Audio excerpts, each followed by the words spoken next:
Bom dia, bom dia! Estamos iniciando mais um programa Mulheres de Fé em Ação e hoje, gente, nós ainda estamos no nosso tema Cura das Emoções. E eu creio que nós estamos encerrando hoje esse tema e nós temos uma convidada muito especial que já já você vai saber quem é. Então nos espera que já já estaremos de volta.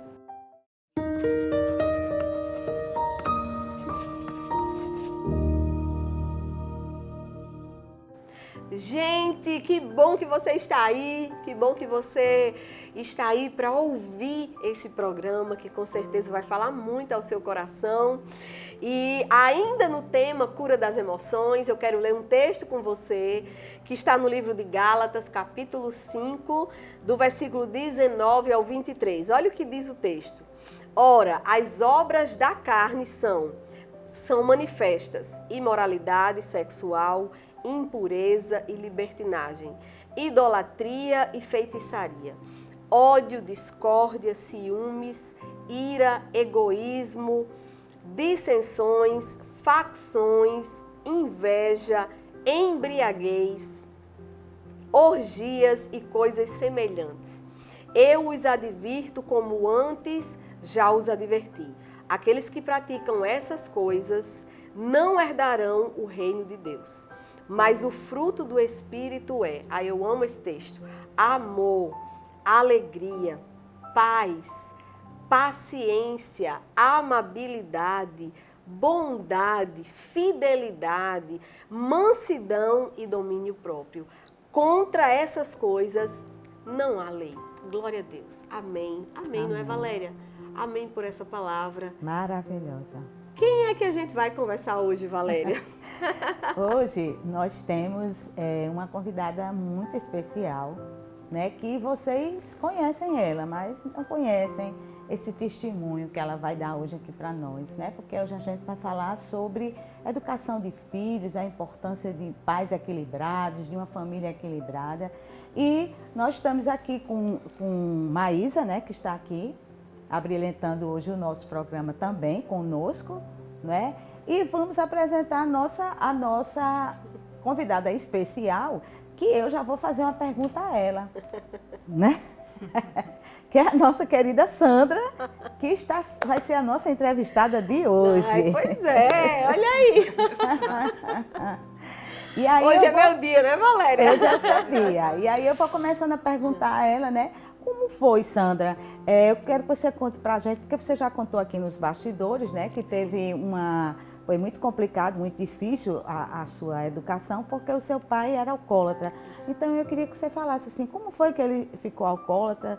Se ele casou com sua mãe já era, como foi? Como foi esse processo, né? De vocês tudo pequeno, como é que foi? Pois é, Valéria, quando a gente fala de lá, a gente lembra logo de alegria, de aconchego, né? De amor, de equilíbrio. E graças a Deus eu tive esse amor, esse aconchego por parte da minha mãe e também por parte do meu pai. Mas o nosso convívio, a nossa infância realmente foi muito difícil, não pela pessoa do meu pai, mas pelo vício que ele carregava, né, que ele tinha. Aos 14 anos, até onde eu sei, ele foi para a Marinha e lá ele começou a beber. E o que eu sei é que desde os 14 anos, até 2 anos antes de ele falecer, ele é falecido, meu pai está em memória, e ele sempre bebeu, sempre bebeu. Então a gente não sabe quanto que realmente que ele começou esse vício, mas a gente sabe que a gente conviveu com um pai que era alcoólatra. E essa convivência, Valéria, é uma convivência muito difícil. Muito difícil porque ele não sabia parar. Na verdade, meu pai não sabia parar. Ele acordava para beber e ele dormia e acordava de novo para começar na bebida. E isso atrapalhou muito a vida dele, né? Porque ele era um homem inteligente, ele era um homem que conhecia a Bíblia, porque ele só teve a 4ª série, mas ele era um estudioso da palavra, conversava com pastores e dominava o assunto. Então eu creio que meu pai foi aquele homem que tinha vários talentos, que tinha vários dons, mas que não usou. Ele não conseguiu, porque o vício matou todos os talentos que o meu pai tinha. E hoje eu posso dizer isso porque eu cresci junto com ele, e inclusive ele era conhecido como uma pessoa que tinha uma inteligência assim, admirável. Ele era um cara muito inteligente. Mas, Valéria, eu não lembro de um dia, tipo de uma semana, um mês, de ver o meu pai sem beber. Quer dizer que a sua memória só lembra ele praticamente sempre bêbado. Praticamente sim, mas claro que tinha momentos que ele estava bom, que é quando ele acordava, que ficava um tempinho ali com a gente, não é? Mas assim, foi muito dramática, porque ele era violento, não é? E o álcool, ele também faz as pessoas ficarem violentas, né? O álcool destrói a sua vida, destrói a sua família, destrói a sua capacidade mental de ser tudo aquilo que Deus te chamou para ser. E tudo isso eu vivi, porque foi a minha vida, foi a minha infância, né? E ele era violento porque ele batia na minha mãe, então era uma coisa muito séria. E vocês todos presenciavam? Os filhos? Sim, nós presenciávamos. E como era para você, Sandra, esse momento? O que é que você sentia? Qual era o sentimento que você tinha? Valéria, eu estava conversando com você aqui, eu nunca consegui ter raiva do meu pai. Não porque eu sou uma pessoa perfeita, mas Deus fez com que isso acontecesse. Porque talvez se não fosse eu, né, a pessoa que Deus escolheu para ter compaixão dele, talvez ele tivesse ficado abandonado e só. Porque ele perdeu a mãe dele, né, com uma certa idade, ele ainda estava casado. E então essa compaixão que Deus colocou no meu coração, ela invadiu a vida dos meus irmãos. Né? Os meus irmãos também tinham compaixão dele. A minha mãe sempre a gente conversava muito com ela. Mas assim, eu queria falar eu como filha, né? O quanto que eu fui afetada com aquilo. Porque o meu pai, Valéria e Maísa, como você que é pai ou você que é mãe, os seus filhos quando criança, eles esperam que você seja o herói delas, né? Que você seja um exemplo. Então eu me lembro que eu olhava assim para o meu pai de longe, eu dizia como eu queria que ele... A minha maior angústia, Valéria, assim, a minha maior dor era não poder conversar com ele. Era não poder dizer para ele os planos que eu tinha, as coisas que eu queria fazer, porque eu não conseguia conversar com ele, porque ele estava sempre embriagado. Olha que interessante, né? Você está falando. Como afeta a vida de todo mundo, né? Sim. Uma escolha que a pessoa faz, né?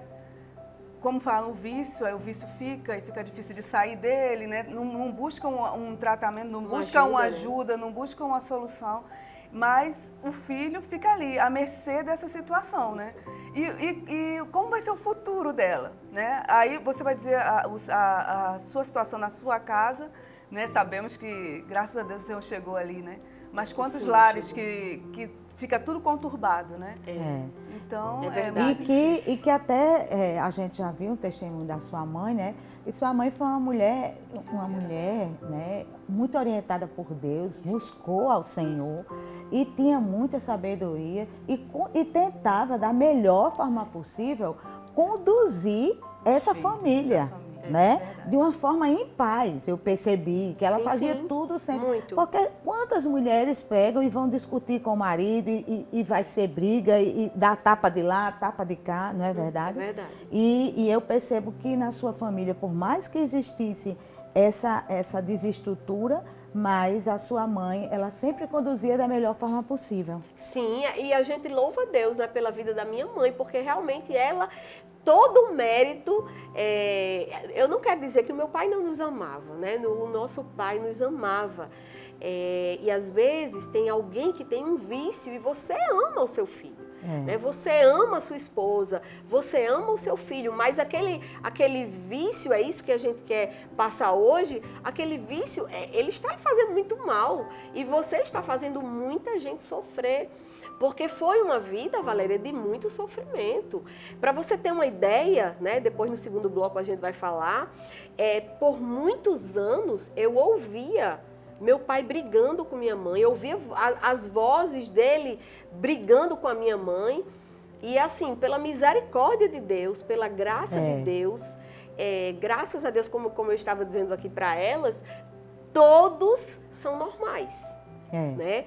Todos acompanharam até o último dia de papai, todos foram ao hospital, todos choraram a morte dele. Ele viveu muito, né? Viveu 82 anos, mas a bebida realmente, ela foi um massacre ele foi dentro escravo, da nossa né? casa. Ele foi escravo da bebida e aí muitas coisas que ele poderia fazer, porque se eu perguntar a você, você gostaria de quê? De ter uma oportunidade de ter sido um pai presente, que foi assistir você fazer um treino, você participar de um dia dos pais, né? Que isso que todo filho gosta, no dia dos pais, na escola.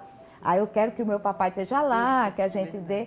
E aí você não teve isso, né? Não teve nem você e nem os seus irmãos. Eu não tive com ele, mas minha mãe sempre estava lá, junto com a minha avó. Então, assim, de uma certa forma, a gente foi acolhido, né? A gente foi amado. Eu me lembro que eu participava de muitas coisas realmente no colégio, né? E sempre que eu ia, a minha mãe e a minha avó fazia questão de ir. Mas eu não lembro, Valéria, de ver o meu pai lá. Eu não lembro. Inclusive agora mesmo aqui, eu estou querendo me lembrar, na minha infância, uma vez que eu joguei uma queimada, que eu fiz uma apresentação de teatro, sabe, que eu fiz alguma coisa que o meu pai estava lá para bater palma para mim, né? Para, sei lá, para ser aquela cobertura realmente ali. Eu não lembro que meu pai estava lá. E com certeza hoje eu entendo.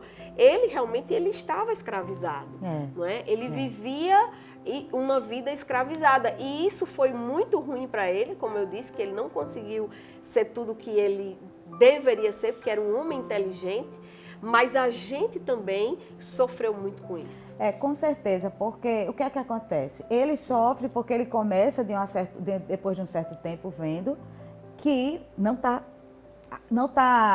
fazendo o papel de pai, não está fazendo vários papéis que ele poderia fazer, e aí ele se joga mais na bebida ainda, porque, né? A culpa, né? Com certeza deve ter aquela parte de culpa, né? Quando está sóbrio, pensar assim, poxa, por que eu fiz isso? Eu não devia ter feito isso, eu devia ter acolhido dessa forma.